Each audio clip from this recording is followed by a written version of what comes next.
Good morning, students. Myself Patel Kajal. Paper CC 302 applied zoology બરાબર એનો આપણે unit number 3 એન્ટેમોલોજી ચાલુ કરેલો છે. ઓકે, એમાં આપણે વોટ ઇઝ ઇન્સેક્ટ શું છે એની બેઝિક ઇન્ફોર્મેશન મેળવી. એના પછી ઇન્સેક્ટના એટલે કે કીટકોના મુખાંગો બરાબર કયા કયા પ્રકારના જોવા મળે છે, તો આપણે 5 પ્રકારના જે મુખાંગો જોવા મળે છે એની વાત કરી. હવે આજે આપણે નવો ટોપિક ચાલુ કરશું. એ શું છે? કીટકોમાં રૂપાંતરણ, મેટામોર્ફોસિસ બરાબર. Types of insects metamorphosis. Metamorphosis એટલે રૂપાંતરણ. ઓકે, એટલે કે કીટકોમાં રૂપાંતરણ એટલે શું? પહેલાં તો એ વર્ડ સમજીએ. તો જ્યારે કીટક અથવા ઉભયજીવી ઘણા જે લોઅર એનિમલ્સ છે બરાબર, એમાં જોવા મળે છે રૂપાંતરણની ઘટના. એટલે કે શું? ફોર એક્ઝામ્પલ આપણે કીટકનું લઈએ. ઓકે, તો આપણે એક્ઝામ્પલમાં બટરફ્લાય લઈએ બરાબર. હવે આ બટરફ્લાય છે એ પ્રજનન કરી અને ઈંડા મૂકશે બરાબર. હવે એ ઈંડાનું શું કરશે? હેચલિંગ થશે બરાબર. અને એમાંથી જે શું નીકળશે? આપણે કહીએ છીએ બાળ પતંગિયા ઉત્પન્ન થાય છે. પણ ઈંડામાંથી જે સજીવ નીકળે છે એ જે પુખ્ત પતંગિયું અથવા પતંગિયું હોય છે એના જેવું દેખાતું નથી. એ રૂપાંતરણની ક્રિયા કરી એટલે કે અમુક સ્ટેજમાંથી એ ગુજરે છે અને એના પછી શું થાય છે? એ પતંગિયા જેવું દેખાય છે બરાબર. એટલે જો તમે જોયું હોય પતંગિયામાં મેટામોર્ફોસિસ, તો પહેલાં ઈંડા હશે બરાબર. ઈંડામાંથી એક ઈયળ જેવું નીકળશે. ઓકે, એને શું કહેવાય? કેટરપિલર. અને આ કેટરપિલર એ ઈયળ જેવું હોય છે અને એક ખાવધરી અવસ્થા હોય છે. એટલે કે સતત એ ખાતું જ રહેતું હોય છે બરાબર. એના પછી એ પ્યુપામાં ફેરવશે બરાબર. અને એના પછી પુખ્ત પતંગિયું બનશે બરાબર. એટલે આ શું થયા? અલગ અલગ એના 4 સ્ટેજ થયા. ઓકે, 3 સ્ટેજમાંથી પસાર થશે અને પછી પુખ્ત પતંગિયું બનશે. તો આ જે 3 સ્ટેજમાંથી પસાર થયું, તો એ વખતે શામાં ચેન્જીસ આવ્યો? તો એની જે બોડીની રચના છે બરાબર, એની ફિઝિયોલોજીમાં ચેન્જીસ આવ્યો, એની એના મોર્ફોલોજીકલ ચેન્જીસ આવ્યો બરાબર. તો આ બધી રચનાઓમાં એમાં શું થયું? એનો ફેરફાર આવ્યો અને છેલ્લે એ પુખ્ત એટલે કે પ્રજનનક્ષમ બનશે બરાબર. પહેલાં એ ઇમેચ્યોર હતું, મેચ્યોર નહોતું. ઓકે, જુવેનાઇલ કહેવાય એને બરાબર. અને પછી એ એડલ્ટ બનશે એટલે કે પુખ્ત બનશે. ઓકે, તો આ જે આખું ચક્ર છે, આખું જીવન ચક્ર અથવા આખી ઘટના છે, એને શું કીધું? મેટામોર્ફોસિસ. ઓકે, તો રૂપાંતરણ એટલે શું? કે કોઈ પૂછે તો તમે કઈ રીતે કહેશો? કે જે કીટક છે બરાબર, એમાંથી જે ઈંડામાંથી જે બાળ પ્રાણી બહાર નીકળે છે, ઓકે, તો એ પ્રાણી એ પુખ્ત કીટક જેવું દેખાતું નથી. એ પુખ્ત કીટક જેવું દેખાવા માટે એની શરીરમાં અમુક ચેન્જીસ થતા હોય છે. મોર્ફોલોજીકલ ચેન્જીસ હોય, ફિઝિયોલોજીકલ પણ ચેન્જીસ હોય. અને આ ચેન્જીસમાંથી પસાર થઈ અને એ પુખ્ત કીટક જેવું બને છે બરાબર. આ માટે શું જવાબદાર છે બરાબર? ક્વેશ્ચન થાય. મેં પહેલાં કહી તો દીધું કે અહીંયા ચેન્જીસ થાય છે, પણ ચેન્જીસ શાના આધારે થાય છે? તો હોર્મોન્સ એટલે અંતઃસ્ત્રાવ બરાબર. મેટામોર્ફોસિસ માટે અલગ અલગ પ્રકારના હોર્મોન્સ હોય છે. અને આ હોર્મોન્સનું જ્યારે આમ રૂપાંતરણની ઘટના થતી હોય ત્યારે આવા પ્રકારના હોર્મોન્સનું પ્રમાણ વધુ હોય છે. અને આ હોર્મોન્સના આધારે રૂપાંતરણની પ્રક્રિયા એટલે કે એમાં અમુક ચેન્જીસ થતા હોય છે. હવે કયા કયા હોર્મોન્સ છે એ આપણે ઇન ડિટેલમાં જોઈશું બરાબર. જ્યારે આપણે થિયરી સ્ટેપ બાય સ્ટેપ જોઈશું એટલે જોઈશું. પણ એટલું યાદ રાખો કે જે મેટામોર્ફોસિસ છે એ હોર્મોન્સને કારણે થાય છે બરાબર. એમાં જવાબદાર કોણ છે? હોર્મોન્સ. ઓકે, બીજું એક્ઝામ્પલ લઈએ તો તમે દેડકામાં જોયું હોય બરાબર. દેડકો પણ ઈંડા મૂકશે, એમાંથી ટેડપોલ આવશે બરાબર. ટેડપોલમાં અલગ અલગ રચનાઓ છે. ટેડપોલ પાણીમાં રહે બરાબર, તો એમાં ઝાલર જોવા મળે છે, પૂંછડી જોવા મળે છે. ઓકે, એના પછી એ ટેડપોલ જ્યારે ધીમે ધીમે પુખ્ત થાય છે, તો પુખ્ત દેડકો એ ક્યાં રહે છે? જમીન ઉપર રહે છે બરાબર. તો હવે એ જમીન ઉપર રહ્યો તો એને ઝાલરની કોઈ જરૂર નથી. એને શાની જરૂર છે? ફેફસાની જરૂર છે, બરાબર. અને પૂંછડીની પણ કોઈ જરૂર નથી. તો જેની જરૂર નથી એ અંગો નાશ પામશે, અને જેની જરૂર છે એ અંગો શું થશે? વિકસશે. તો આ શું થયું? રૂપાંતરણ. એક જે અવસ્થા હતી એમાંથી બીજી અવસ્થામાં એ પરિવર્તિત થઈ, તો એને શું કહ્યું? રૂપાંતરણ. ઓકે. તો અહીંયા ફક્ત આપણે કીટકોમાં રૂપાંતરણની વાત કરવાની છે. ઓકે. આઈ હોપ તમે બધાને ખબર પડી ગઈ છે કે રૂપાંતરણ એટલે શું. ઓકે. હવે રૂપાંતરણના અલગ અલગ પ્રકાર છે. ઓકે. એના મેન બે પ્રકાર, એ મેટામોર્ફોસિસ એન્ડ મેટામોર્ફોસિસ, બરાબર, અથવા એ મેટાબોલા અને મેટાબોલા. હવે એ મેટાબોલા એટલે જેમાં મેટામોર્ફોસિસ એટલે કે રૂપાંતરણની કોઈ પ્રક્રિયા જોવા મળતી નથી. એટલે કે એમાં શું હશે કે જે ઈંડું હશે, બરાબર, એ ઈંડામાંથી જે પ્રાણી નીકળે છે, જે સજીવ નીકળે છે, એ તમે જોશો તો એ બાહ્યાકાર વિદ્યાએ એ પુખ્ત કીટક જેવું જ લાગશે, પણ એનું કદ શું હશે? નાનું હશે. બસ એના કદમાં, રંગમાં ફેરફાર હશે. બાકી તમે જો એને જોશો તો એ પુખ્ત કીટક જેવું જ દેખાશે. ઓકે. તો એને શું કીધું? એ મેટામોર્ફોસિસ અથવા એ મેટાબોલા. હવે મેટાબોલામાં શું થશે? એમાંથી જે ઈંડામાંથી જે બાળ પ્રાણી નીકળે છે એ પુખ્ત કીટક અથવા પુખ્ત સજીવ જેવું દેખાતું નથી, અને એ પુખ્ત સજીવ જેવું દેખાવા માટે વિવિધ અવસ્થાઓમાંથી પસાર થાય છે, બરાબર. અને આને શું કહેવાય છે? રૂપાંતરણ. ઓકે. તો અહીંયા આપણે ચાલુ કરીએ. Okay. Types of insects metamorphosis. કીટકોમાં રૂપાંતરણ. ઓકે. તો ઈંડામાંથી બાળ કીટકો બહાર આવે છે એ સમયે સામાન્ય રીતે તેનો દેખાવ પુખ્ત કીટક કરતાં જુદો હોય છે, બરાબર. મેં પહેલાં જ વાત કરી લીધી કે જ્યારે ઈંડામાંથી જે સજીવ બહાર આવે છે એનો દેખાવ અથવા એ પુખ્ત કીટક કરતાં અલગ જ દેખાતું હોય છે, બરાબર. ફોર એક્ઝામ્પલ, જ્યારે પતંગિયાના ઈંડામાંથી પહેલાં ઈયળ જેવું કેટરપિલર બહાર આવશે, બરાબર. તો એ ઈયળ જેવું છે અને પુખ્ત કીટક કેવું છે? બટરફ્લાય. આખું અલગ છે, બરાબર. તમે જોઈ શકો છો. તો આ બંને વચ્ચે એ સેમ દેખાતા નથી. હવે એ જ્યારે એડલ્ટ સુધી પહોંચે છે તો વિવિધ અવસ્થાઓમાંથી પસાર થાય છે, એને શું કહેવાય છે? રૂપાંતરણ. ઓકે. આથી પુખ્ત અવસ્થા એટલે કે પુખ્ત અવસ્થા પ્રાપ્ત કરવા તેઓ કેટલાક શારીરિક ફેરફારના તબક્કામાંથી પસાર થવું પડે છે, જેને શું કહેવાય છે? રૂપાંતરણ. ઓકે. કીટકની રચના, સ્વરૂપ અને આદતની અપુખ્ત અવસ્થામાંથી ફેરફાર પામીને પ્રજનનક્ષમ પુખ્ત કીટક અવસ્થા ધારણ કરવાની ઘટનાને શું કહેવાય છે? રૂપાંતરણ. અહીંયા રૂપાંતરણની અલગ અલગ ડેફિનેશન આપી છે, બરાબર. એટલે કે જ્યારે ઈંડામાંથી જે બાળ કીટક બહાર નીકળે છે એની આદત પણ અલગ હોય છે, બરાબર, અને એ પ્રજનનક્ષમ હોતું નથી. ઓકે. તો એ જેમ જેમ એ રૂપાંતરણમાંથી પસાર થશે, સમય જશે, એમ શું બનશે? પ્રજનન ક્ષમતા એ ધારણ કરશે. ઓકે.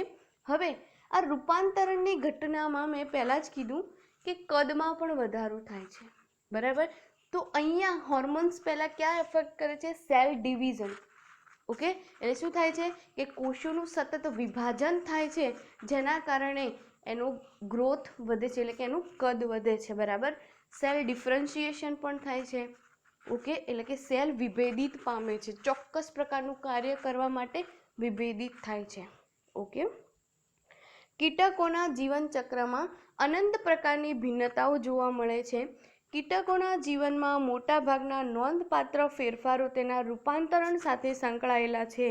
એટલે કે તેનો ઈંડામાંથી પુખ્તાવસ્થા સુધીનો વિકાસ કેવી રીતે થાય છે અને કઈ રીતે થાય છે એની આપણે વાત કરીએ છીએ.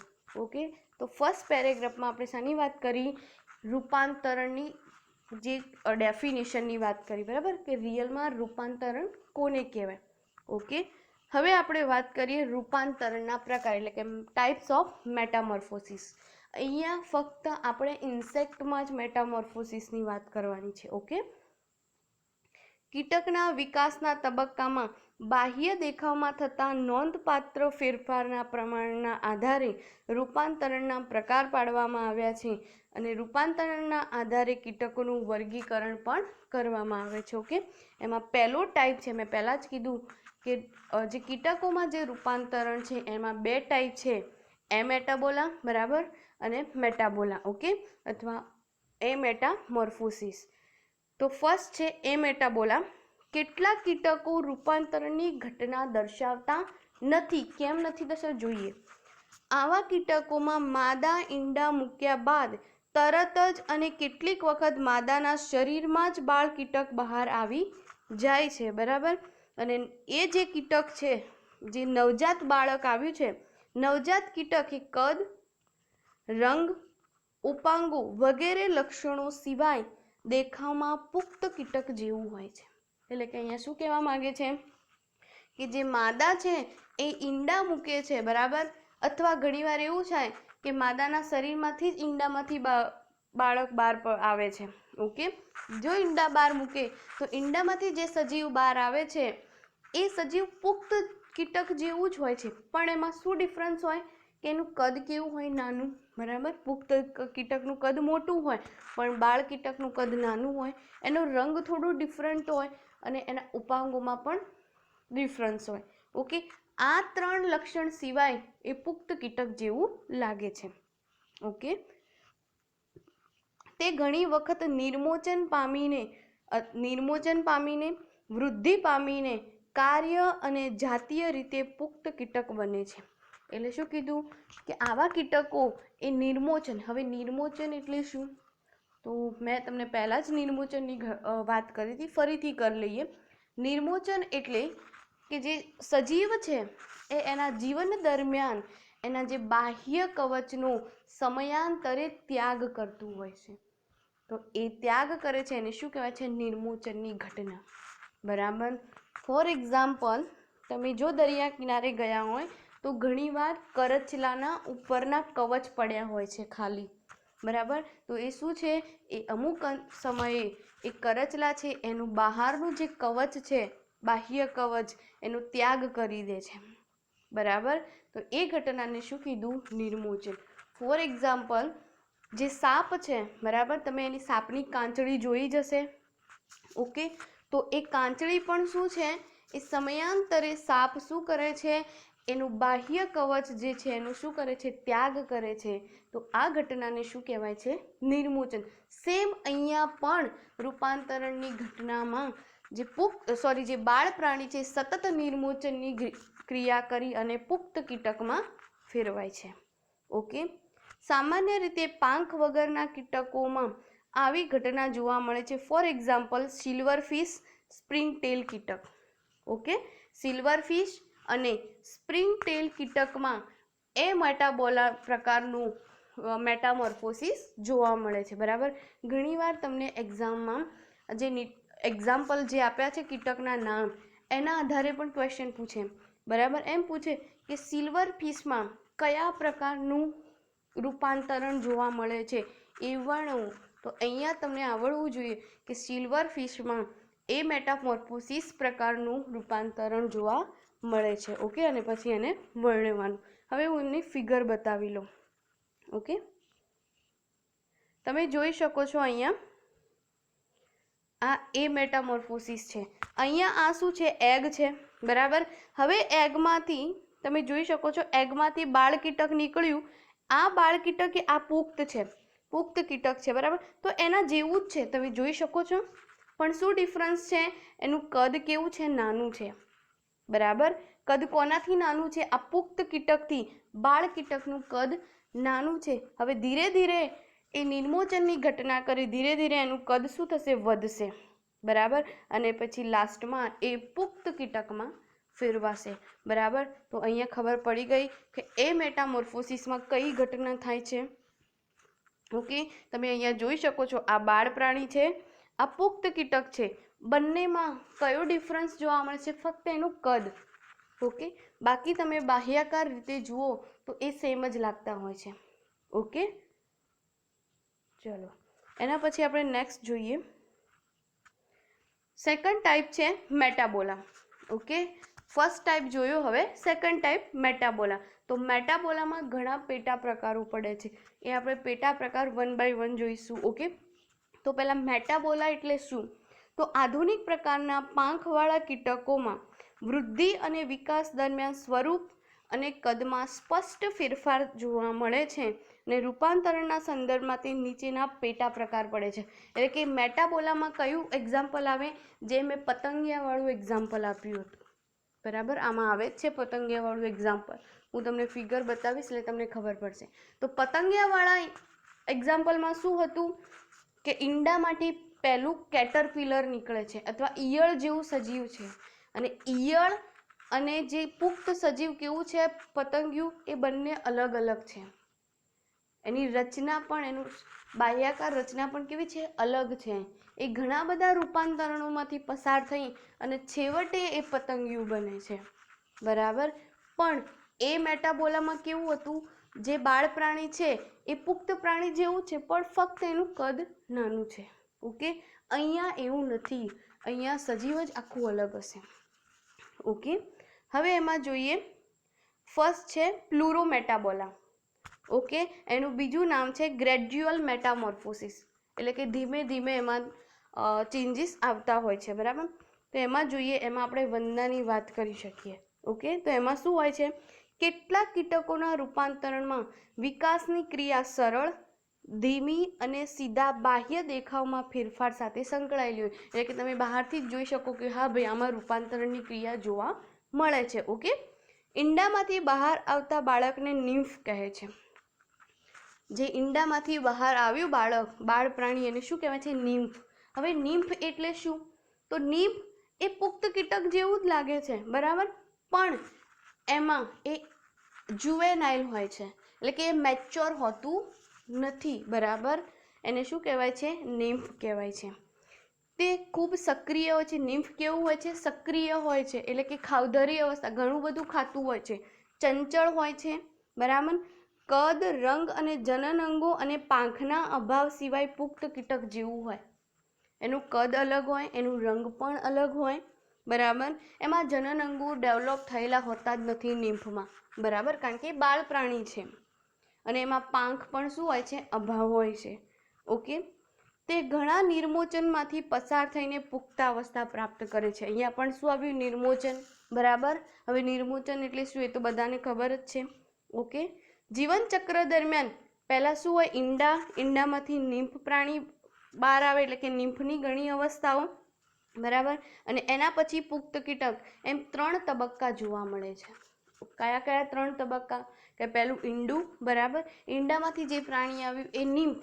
હવે આ નિમ્ફ એ ઘણી વખત નિર્મોચન પામશે, બરાબર, ઘણી વખત. અને એમાંથી શું બનશે? પુખ્ત કીટક, બરાબર. દરેક 2 નિર્મોચન વચ્ચે પાંખ અને શરીરની ધીમી વૃદ્ધિ થાય છે. ઓકે, એટલે કે 2 નિર્મોચન, કે પહેલું નિર્મોચન અને આ બીજું નિર્મોચન. તો આ બંને નિર્મોચન વચ્ચે જે સમયગાળો છે એના એ દરમિયાન શું થાય છે? શરીરની અને પાંખની વૃદ્ધિ થતી હોય છે, બરાબર. એમાં એક્ઝામ્પલ કયું છે? વંદો, તીડ, ઉદય, એફિડ્સ વગેરેમાં આ પ્રકારનું રૂપાંતરણ જોવા મળે છે. એ હું તમને બતાવી દઉં.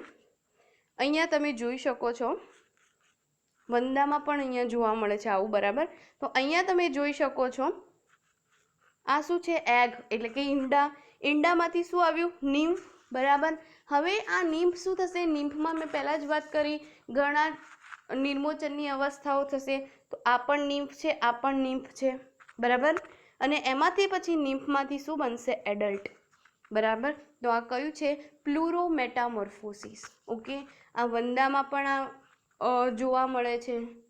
આ પ્રકારનું રૂપાંતરણ વંદામાં પણ જોવા મળે છે. તો અહીંયા પણ તમારે જે કીટકના એક્ઝામ્પલ આપેલા છે એ તમારે યાદ રાખવા પડશે, બરાબર. કે કયા કયા એક્ઝામ્પલ? ફોર એક્ઝામ્પલ તમને એમ પૂછી શકે કે ઉદયમાં કયા પ્રકારનું રૂપાંતરણ જોવા મળે છે તે વર્ણવો. તો તમને આવડવું જોઈએ કે ઉદયમાં પ્લુરોમેટામોર્ફોસિસ જોવા મળે છે, બરાબર. જો તમને ખબર જ નહીં તો કયું વર્ણવશો? ઓકે, તો અહીંયા જે ઇન્સેક્ટ્સના જે એક્ઝામ્પલ આપે છે એ પણ તમારે યાદ રાખવાના. ઓકે, એના પછીનો સેકન્ડ ટાઈપ છે હેમીમેટાબોલા. ઓકે, ફર્સ્ટ ટાઈપ આપણે જોયો, આ શાના પેટા પ્રકાર છે? મેટાબોલાના પેટા પ્રકાર છે, બરાબર. હવે પેટા પ્રકાર 2 જોઈએ, હેમીમેટાબોલમ. તો આમાં શું થાય છે? આ પણ કયું છે? ઇનકમ્પ્લીટ મેટામોર્ફોસિસ, અપૂર્ણ મેટામોર્ફોસિસ આમને કહેવાય છે. તો આ અપૂર્ણ પ્રકારના રૂપાંતરણમાં ઈંડામાંથી બાળ કીટક બહાર આવ્યા બાદ પુખ્ત અવસ્થા પ્રાપ્ત કરે ત્યાં સુધી જલીય માધ્યમમાં હોય છે. એટલે શું કહે છે કે જેવું ઈંડું છે, ઈંડામાંથી જે પ્રાણી બહાર આવે છે, બરાબર, એ મેચ્યોર નથી, બરાબર, પુખ્ત નથી, બાળ પ્રાણી છે. તો જ્યાં સુધી એ પુખ્ત અવસ્થા પ્રાપ્ત કરે ત્યાં સુધી એ ક્યાં રહે છે? પાણીમાં. ફોર એક્ઝામ્પલ, જે દેડકામાં જોવા મળે છે, દેડકામાં ટેડપોલ ક્યાં રહેતા હોય છે? પાણીમાં. એવી જ રીતે કીટકોમાં પણ એવી એક અવસ્થા જોવા મળે છે કે જ્યાં સુધી એ પોતાની પુખ્ત અવસ્થા પ્રાપ્ત ન કરે ત્યાં સુધી એ પાણીમાં રહેતું હોય છે, બરાબર. હવે જો એ પાણીમાં રહે તો એના માટે એ રીતે એની શરીર રચના ડેવલપ કરશે, બરાબર, કારણ કે એનું એન્વાયરમેન્ટ આખું ચેન્જ થઈ ગયું ને, પાણીમાં રહેવાનું છે. ઓકે, આ અપૂર્ણ પ્રકારના રૂપાંતરણમાં ઈંડામાંથી બાળ કીટક બહાર આવ્યા બાદ પુખ્ત અવસ્થા પ્રાપ્ત કરે ત્યાં સુધી જલીય માધ્યમમાં હોય છે, જેને શું કહે છે? નાઇડ, બરાબર. એ જે બાળ પ્રાણી છે એને શું કહે છે? નાઇડ. તો અહીંયા તમારે 2 નામ આવશે, આગળમાં નિમ્ફ હતું, અહીંયા શું છે? નાઇડ. હવે નાઇડમાં કઈ કઈ રચના જોવા મળે છે એની વાત કરીએ તો એ જાલર દ્વારા શ્વસન કરવા ઉપરાંત તેની અન્ય આદતો પણ જલીય માધ્યમને અનુરૂપ હોય છે. એટલે કે એ જાલરોનો વિકાસ કરે છે જલીય માધ્યમમાં, બરાબર. જલીય માધ્યમમાં જીવન ટકાવી રાખવા માટે જે શરીરમાં અલગ અલગ રચનાઓ આવેલી હોય છે એવી રચનાઓ આ નાઇડમાં આવેલી હોય છે, બરાબર. ઓકે, જ્યારે પુખ્ત અવસ્થા સ્થળચર હોય છે, પુખ્ત અવસ્થા કેવી હોય છે? જમીન ઉપર રહે છે, ઓકે, પુખ્ત હોય ત્યારે, અને શ્વસન માટે શ્વાસ નલિકા વિકાસ પામે છે. હવે તમને ખબર જ છે કે જમીન ઉપર ઝાલરોનો કોઈ યુઝ થાય નહીં, એના માટે આપણે શ્વાસ નલિકા જેવી રચના વિકસાવવી પડે. તો અહીંયા શ્વાસ નલિકા જોવા મળે છે. બાળ કીટક કદ, પાંખ, રંગ સિવાય પુખ્ત કીટક જેવું જ હોય છે, પરંતુ તેનો દેખાવ સંપૂર્ણપણે પુખ્ત કીટકને મળતો આવતો નથી. અહીંયા ધ્યાન રાખો કે જ્યારે બાળ કીટક હોય છે એ પુખ્ત ના હોય ત્યારે એનો દેખાવ એ પુખ્ત કીટક જેવો હોતો નથી. જ્યારે તે પુખ્ત અવસ્થાએ પહોંચે ત્યારે તે નજીકના વૃક્ષ કે અન્ય સૂકી જગ્યાએ જાય છે અને શરીર સુકાયા બાદ તેના પૃષ્ઠભાગેથી બાહ્ય કંકાલ શું કરે છે? તૂટે છે અને પછી શું થાય છે? પુખ્ત થાય છે, બરાબર. આવું રૂપાંતરણ ડ્રેગન ફ્લાય, મે ફ્લાય, સ્ટોન ફ્લાયમાં જોવા મળે, એટલે કે ટૂંકમાં ફ્લાયમાં જોવા મળે છે. હવે અહીંયા હું તમને બતાવી દઉં, આ શું છે? હેમીમેટાબોલા, બરાબર. આ હેમીમેટાબોલા છે. હવે તમે અહીંયા જોઈ શકો છો, આ ઈંડામાંથી આ જે નાઇટ્સ આવ્યા છે એ તમે જોઈ શકો છો, વોટરમાં બતાવ્યા છે, બરાબર. હવે એ જેમ જેમ પુખ્ત અવસ્થા પ્રાપ્ત કરશે તો જ્યારે એ પુખ્ત અવસ્થાએ પહોંચતું હશે ત્યારે શું કરશે? એ સૂકી જગ્યાએ, જે જમીન ઉપર સૂકી જગ્યાએ જશે, બરાબર, અને એનું બાહ્ય કંકાલ, બરાબર, એનો શું કરશે? ત્યાગ કરશે અને પછી એ શું બનશે? પુખ્ત અવસ્થા, એટલે કે એડલ્ટ બનશે. તો અહીંયા આ એનું જીવન ચક્ર છે, જોઈ શકો છો. અહીંયા ઈંડા છે પાણીમાં, નાઇટ્સ પણ પાણીમાં રહે છે, પછી એ ક્યાં જાય છે? જમીન ઉપર. એ વખતે શું બને છે? પુખ્ત બને છે. ઓકે, તો અહીંયા આપણે શાની વાત કરી? મેટાબોલા જે ટાઈપ છે, સેકન્ડ ટાઈપ, એમાં ફર્સ્ટ હતું પ્લુરોમેટાબોલા, બરાબર, અને સેકન્ડ છે હેમીમેટાબોલા. ઓકે, એના પછીના આપણે નેક્સ્ટ લેક્ચરમાં બીજા પેટા પ્રકારની વાત કરશું. ઓકે, પણ અહીંયા આપણે જે ટાઈપ જોયા છે એમાં તમારે એક્ઝામ્પલ સાથે યાદ રાખવાનું, બરાબર. અહીંયા પણ હેમીમેટાબોલામાં પણ ફ્લાયની એક્ઝામ્પલ આપ્યા હતા, ડ્રેગન ફ્લાય, મે ફ્લાય, સ્ટોન ફ્લાય. ઓકે, તો આ ફ્લાયના નામના આધારે પણ તમને પૂછી શકે છે. Okay, thank you.